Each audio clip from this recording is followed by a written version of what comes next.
Hello, this is Voices for Learning, where we help you grow as a voice actor. My name is Susan. Thank you so much for watching. This video answers the question that I keep on getting from you. How do you get started in voice acting? Here we go.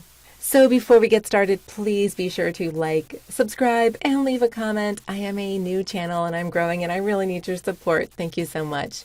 So how do you get started in voice acting? Well, you've probably heard it throughout your life that maybe you have a really nice voice and people keep telling you that, and so you decide, maybe I should give this whole voice acting thing a try. Or maybe you're one of these people who can do a whole bunch of different accents and dialects, and you can talk in any kind of crazy voice, and you think, maybe I should go ahead and start making money off of that little talent that I have. Well, you've come to the right place. So when you get started in voice acting, I think the first thing that you need to do is go ahead and narrow down which kind of genre you want to start off in. Now, this isn't necessarily the genre that you're going to end up in, but it's a great place to start. And what you should do is pick a genre that you are familiar with. So for instance, me. I listened to lots and lots and lots of audiobooks. I was an English teacher, a high school English teacher. I have a degree in English, so narrating audiobooks for me made total sense. However, if, for instance, you are a big video game person, you're a gamer, and you play a lot of video games, maybe getting into video games for you makes sense because you know how video game voiceovers are supposed to sound. Maybe, for instance, you have a degree in biology, or you took a lot of science courses, or you have a career in the medical field, and you're used to seeing medical terms and you're used to saying medical terms. Maybe your genre should be medical narration.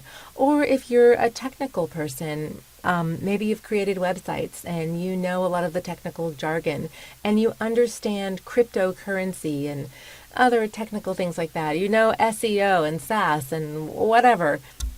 That may be a great place for you to get started in voiceover, is really focusing on doing voiceovers in that genre because you know how it's supposed to sound. So my first recommendation is to pick a genre. My second recommendation is to go ahead and gather up your equipment. So here's what you're going to need, the bare bones of what you're going to need. You're going to need a computer, either a desktop or a laptop. This can be free, or you can go ahead and purchase one. When I started off in voiceover, I had a younger cousin who was about 20 years younger than me. She went off to college and she just was like, I have this extra laptop that I used when I was in high school. Do you want it? And I said, of course. And so I re-imaged it and used that for the first few months while I was getting started. You're also going to need recording software on your computer.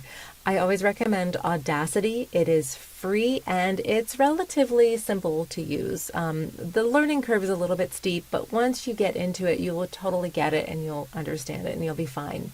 You're also going to need a microphone. You don't need to spend a whole lot of money on your first microphone. In fact, in the description, I have a number of different microphones that you can buy through Amazon for fairly cheap, and I'm talking about less than $100. You'll also need a pair of headphones. I happen to have a pair of headphones and I just used those for the first few years until I realized, oh my gosh, I really probably need to go ahead and invest in a good pair of headphones. But for my first few years, I had just cheap, crappy little headphones. You're also going to need a sound-treated space.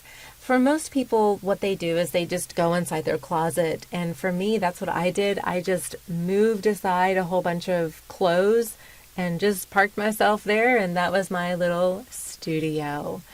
And you'll also need to start practicing on that equipment. I say practicing, but it's really just kind of messing around. For me, when I started, it was audiobooks, so I just grabbed a book off the shelf, opened it up, started recording, and then I would just listen back to how I sounded. Now, for me, it made perfect sense because I listened to audiobooks, and I had an idea of what audiobooks were supposed to sound like. So that is how I practiced. And for you, if you're into video games and you do lots of different accents, then hey, go ahead and just sit down and start recording yourself doing these crazy accents and crazy voices. That's how you start. So you understand how loud you're supposed to speak, how far away you're supposed to be from the mic, things like that. Then when you are ready and you've got some recordings that you're really proud of and you're really, ready to go out and get some work, then I recommend going onto the free platforms. And those free platforms that I recommend are, number one, ACX, which is Amazon and Audible's platform that connects narrators to authors who are looking for narrators to narrate their audiobooks. That's a great place to go. It's 100% free. You just make a profile, you put your picture up, you put your samples up, and you can start auditioning. Boom, boom, boom. I also recommend Upwork. Upwork is also a free platform, and you can find lots of different voiceover work on Upwork, including audiobooks, including video game work, including e-learning work, including, phone messaging systems. You can find pretty much anything on Upwork. It's just a place where people are going to look for people like you who can do the work that they need. And the last free platform that I recommend is my favorite, Fiverr, Fiverr. Fiverr is a lot like Upwork, but it is the beefed up version. So you do need to be more organized. You do need to have more samples. You do need to have a better profile to get work off of Fiverr. But I make most of my money off of Fiverr. I'm just going to be honest with you. And, you're welcome to look at my profile anytime you want to see how I do it. But Fiverr is the same thing as Upwork. It's just people looking for people. An e-learning developer needs somebody to narrate their course, they look on Fiverr. Somebody needs a voice actor to record a phone message, they look on Fiverr. There's lots of other, things that you can find on Fiverr, other, services, but voiceover is a great one to go through Fiverr. So to recap, go ahead and get a genre that you think you're going to be good at. Then go ahead and gather up your equipment, your laptop, your recording software, your mic, your headphones, and a sound-treated space. Go ahead and start practicing, start messing around, and then just go ahead and put yourself out there. I do want to give this caveat that when you first start out, you're probably not going to make a whole lot of money. However, the waters are great. It's the perfect time to jump in. If you stick with this and if you reinvest in yourself, with coaching and with better equipment, you will make money. And you will probably make more money at voiceover than you are at your current job that you maybe don't like all that much.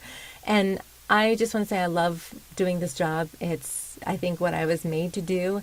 And I couldn't be happier. It's not work for me. It's just fun. I have a great time doing it.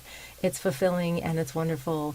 And I think you should do it, especially if you are watching to the end. So I am done with my suggestions for you. In the descriptions, there's also resources for you to look at for coaching. I also am a coach. If you are interested in e-learning, I would love to be your coach. But please, again, as I said, I'm a growing channel. Like, subscribe, leave a comment. Thank you so much for watching. Have a great day. You are doing great. Keep going. Bye.